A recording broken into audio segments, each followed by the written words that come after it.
Hello everyone, welcome to sqadia.com. My name is Saima Mushtaq and our today's lecture topic is benign lesions of ovary. We divided our lecture into 5 sections.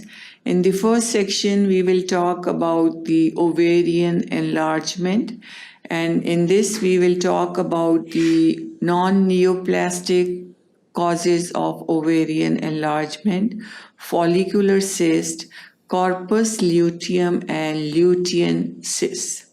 In the second section, we will talk about benign ovarian neoplasm.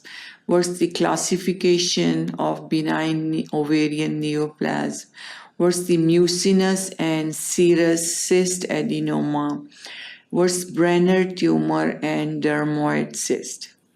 In the third section, we will talk about investigations and diagnosis.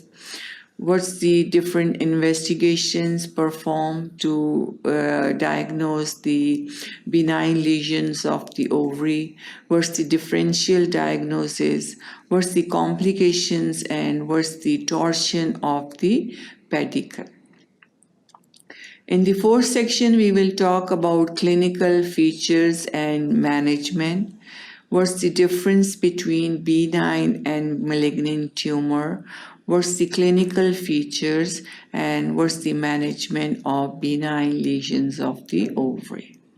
In the fifth and final section, we will talk about the borderline epithelial tumor. What are the characteristics of borderline epithelial tumor? What's the treatment and what's para-ovarian cyst and its removal? So all these topics we will cover in the lecture Benign Lesions of the Ovary. So to learn about these topics, keep watching sqadia.com.